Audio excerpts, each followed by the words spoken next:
कोई भी भजन करे, मगर ठाकुर जी बिना कुछ नहीं है, भजन बिना कुछ नहीं है। मनुष्य जीवन में सिर्फ कमाना और उड़ाना और ऐश करना ये नहीं है, इसके बीच में समय निकाल के भजन भी करना। भोजन और भजन जैसा जरूरी समझते हैं भोजन का, और उसी तरह जरूरी समझ ले भजन का, तो फिर उसके जीवन में किसी तरह कोई दिक्कत नहीं आएंगे।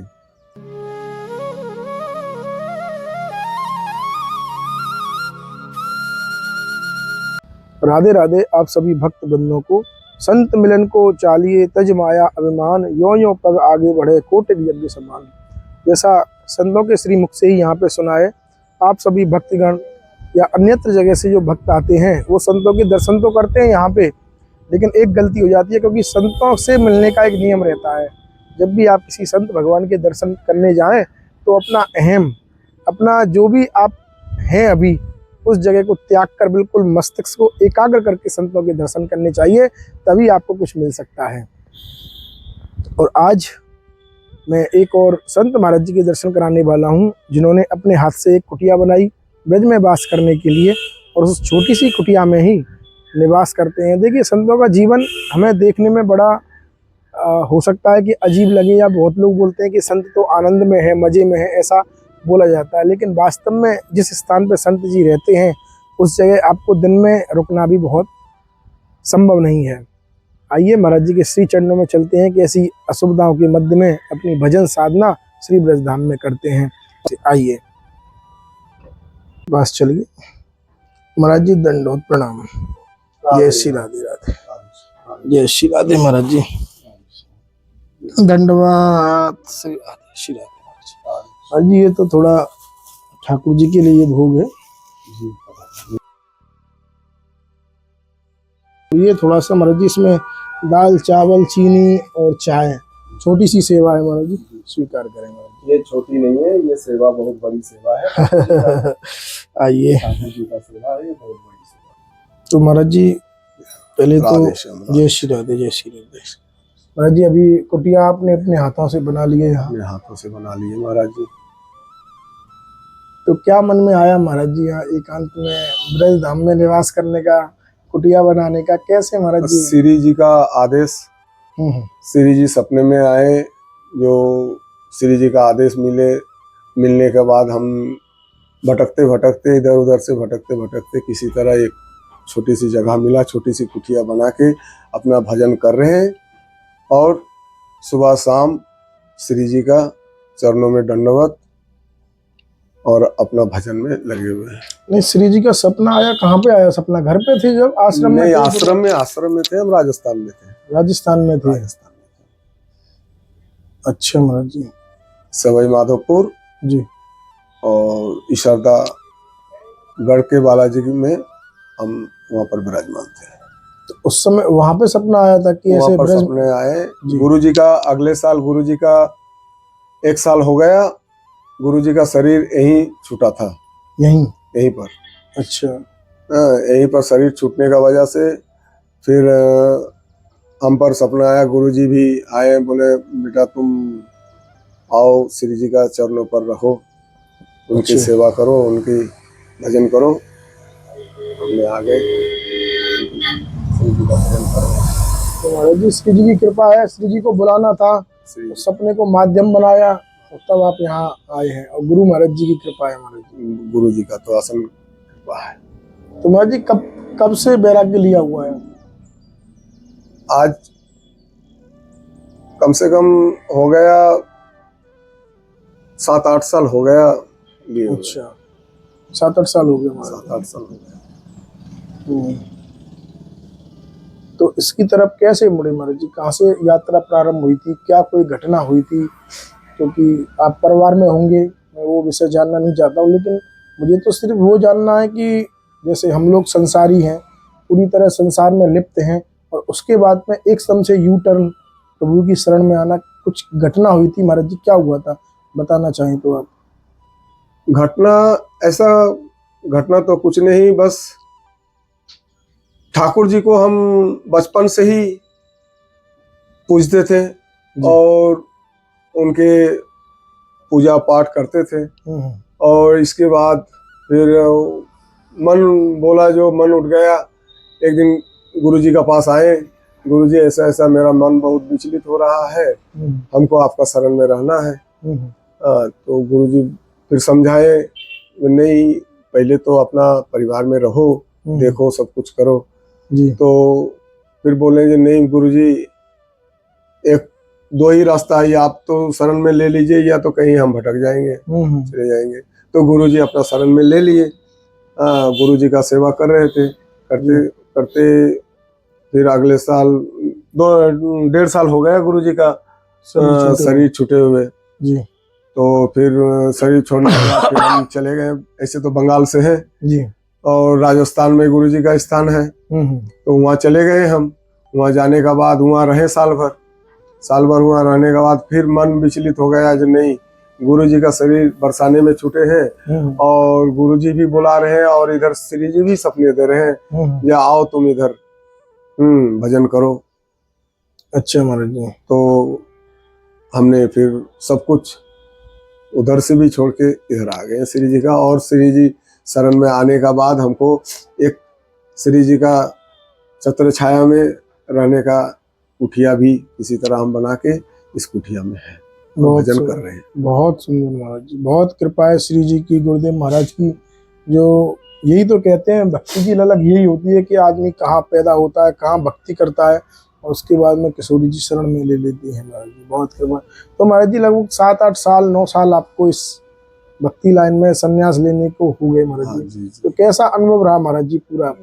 बहुत अच्छा। ये भजन करने से मन को बहुत शांति मिलता है, बहुत सुकून मिलता है। और हमको लगता है जो ये भजन तो संसार में रह के भी बचपन से भजन करना चाहिए। श्री जी का नाम, और कोई भी किसी भी देवता तो देवता ही होता है, ठाकुर तो ठाकुर ही होता है। ठाकुर जी का कोई भी भजन करे, मगर ठाकुर जी बिना कुछ नहीं है, भजन बिना कुछ नहीं है। मनुष्य जीवन में सिर्फ कमाना और उड़ाना और ऐश करना ये नहीं है, इसके बीच में समय निकाल के भजन भी करना। मनुष्य के जीवन में ये सोचना चाहिए, ये करना चाहिए जी। तो महाराज जी भजन पे ऐसी दृढ़ता कैसे आएगी? क्योंकि आपने बोला ना भजन करना ही चाहिए। अभी सब लोग पूजा पाठ परिक्रमा ये सब दर्शन वगैरह करते हैं महाराज जी, लेकिन ऐसी दृढ़ता कैसे आती है कि भजन करना चाहिए, इससे हमें ये लाभ होगा महाराज जी? उस स्टेज पे कैसे पहुंच सकते हैं महाराज जी? उस स्टेज में देखिए, आप जब भगवान के भजन करिएगा तो अपने आप भगवान आपको रास्ता दिखाएंगे। अच्छा महाराज जी। मगर वो तन मन से भजन करना होगा, वो दिखावटी भजन करने से नहीं होगा। हमने आए, ठाकुर जी को दंडवत कर लिए, फूल प्रसाद चढ़ा दिए, रुपया पैसा धन दौलत दे दिए, और फिर पीछे मुड़ गए, कहाँ रुपया कहाँ धन दौलत है। नहीं जी, इन पर में आपका तन मन देना होगा। कुछ पल दीजिए, ये नहीं जो 24 घंटा भी आपको देना है। 24 घंटा में 1 घंटा निकालिए ना भजन के लिए।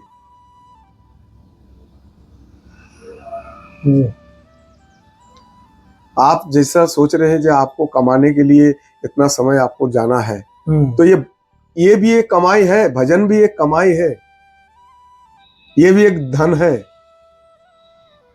हम तो 24 घंटा भजन करके हमको लगता है ये भी कम पड़ रहा है। अच्छा महाराज जी, भजन के लिए 24 घंटा भी कम पड़ रहा है। कम पड़ रहा है। तो महाराज जी कैसे प्रारंभ करना चाहिए, क्या करना चाहिए? गृहस्थ में लोग आपको देखेंगे सुनेंगे, उनके लिए क्या कहना चाहेंगे आप? कैसे भजन साधन बनाना चाहिए तो प्रभु की कृपा प्राप्त हो? महाराज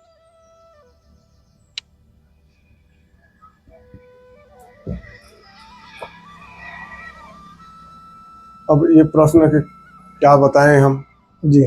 भजन कीजिए, भजन करें। हमने मनुष्य को ये सूचना देना चाहते हैं, जी।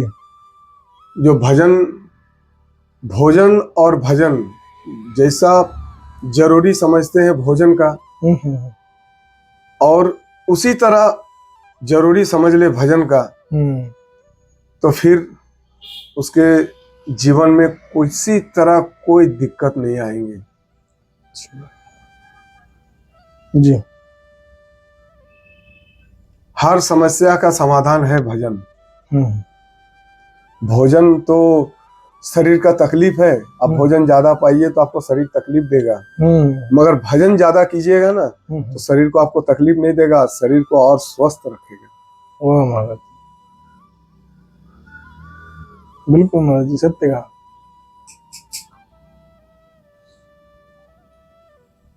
बहुत कृपा है महाराज जी श्री जी की। तो महाराज जी कुटिया में अभी और कोई सेवा हो तो बताइए हमारे लायक। पंखा तो देख रहे नहीं है, पसीना से तो देख रहे हैं, बस दिखाइए भैया जरा। महाराज जी ने ऊपर जो टीन की चादर रहती है उससे बनाई है कुटिया। तो अभी गर्मी का तो समय है, लाइट तो यहाँ उपलब्ध हो गई है श्री जी की कृपा से। नहीं, लाइट का कोई व्यवस्था नहीं है। नहीं है महाराज जी, बोर्ड लगा है ना? बोर्ड लगा के रखे। अच्छा, वैसे ही लगा हुआ है? तो ऐसे ही लगा हुआ है, मतलब कुटिया बनाया तो बोर्ड भी लगा दिया। अब लाइट का कोई व्यवस्था हो जाए। अच्छा, लाइट का व्यवस्था? कोई व्यवस्था नहीं, कहीं से बैटरी चार्ज करके लाते हैं और ये मोबाइल चार्ज कर लेते हैं, फिर दूसरे कहीं पर बैटरी लेके जाना पड़ता है। अच्छा, तो महाराज जी पंखा कैसे चलाएंगे फिर आप? पंखा मिल जाएगा तो फिर पंखा कैसे चलाएंगे? अब वो सोलर, छत वाला चाहिए? छत वाला सोलर अगर हो जाए। छत वाला सोलर बोलता है ना, सोलर पैनल ने क्या बोलता है। हाँ। वो आ जाए तो उससे पंखा चल जाएगा? उससे बैटरी चार्ज हो जाएगा, पंखा भी चल जाएगा। अच्छा, सोलर आता है जो बड़ा। हाँ। जहाँ बिजली का साधन नहीं है वहाँ तो सोलर पैनल लेके बैटरी चार्ज होता है। चलिए महाराज जी, देखते हैं कि गर्मी तो अत्यधिक मात्रा में पड़ रही है इस समय, बहुत गर्मी है। और जल का भी कोई व्यवस्था नहीं है यहाँ पर, नल का थोड़ा दूर में जाना पड़ता है स्नान करने। अच्छा, जल नल के लिए मतलब पानी नहीं है यहाँ? पानी तो नहीं है यहाँ। अच्छा, चलिए महाराज जी, अभी कुटिया नई बनी है, धीरे धीरे सब और क्या, अरे सब करेंगे, ठाकुर जी करेंगे, माध्यम आप लोग हैं। अरे महाराज जी कृपा है, बिल्कुल अवश्य सेवा होगी। श्री जी जब चाहेंगे आप लोग को भेज देंगे। हम महाराज जी श्री जी की शरण में ही बैठे हुए हैं, अब तो क्या है, सब उनकी शरण में आ गए, फिर उनको देखना है क्या करना है, फिर हमें सोचना बंद कर देना चाहिए एकदम। अब उनको देखना है महाराज जी, ये छोटी मोटी मूलभूत समस्याएं, क्योंकि ये आवश्यक चीज है महाराज जी। लाइट हो गया, पानी हो गई, ये तो चाहिए ही चाहिए। भजन करने तब भी चाहिए महाराज जी, ठाकुर जी इत्यादि के लिए जल आदि की व्यवस्था। चलिए महाराज जी, बहुत जल्दी कृपा श्री जी करेंगी तो बहुत जल्दी ये सेवा होगी। और बताइए महाराज जी। बस और राधे राधे बोलेंगे और राधे का नाम लीजिए, भजन कीजिए, यही तो बोलेंगे। हम तो इससे आगे कुछ बोलेंगे नहीं। भजन करो सिर्फ, बस। ठीक है महाराज जी, बहुत कृपा हुई महाराज जी, आपके दर्शन और सानिध्य प्राप्त हुआ पहले तो। और महाराज जी ने बहुत ही सुंदर कुटिया बनाई है, इसके दर्शन के लिए आप भी अपने हाथों से, जो चादर दिख रही है ये टीन ऊपर लगी है, नीचे ये पत्थर वाली सीमेंट वाली चादर है, इसको खड़ा करके बना दिया है। सब श्री जी की कृपा है, क्योंकि धाम में पड़े रहने के लिए संत लोग बाहर से आते, थोड़ा कष्ट झेलना पड़ता है, लेकिन उसके बाद श्री जी सब धीरे धीरे कृपा कर देती हैं, उनकी कृपा से। चलिए महाराज जी, ठीक है फिर महाराज जी, आज्ञा मिले। और राधे श्याम। आप सभी भक्ति हमें आज्ञा दें। और महाराज जी की जो छोटी सी सेवा है, एक सोलर पैनल, पंखा और एक नल की सेवा, अगर श्री जी ने कृपा करे, और भक्तों की भी कृपा जरूरी है, उनकी कृपा हुई तो महाराज जी को बहुत जल्दी ये सब व्यवस्थाएं करने के बाद में महाराज जी यहाँ अपना भजन साधन इत्यादि करेंगे। मिलते हैं ऐसे ही किसी और संत दर्शन के साथ आपके अपने चैनल संत यात्रा में। राधे राधे राधे राधे।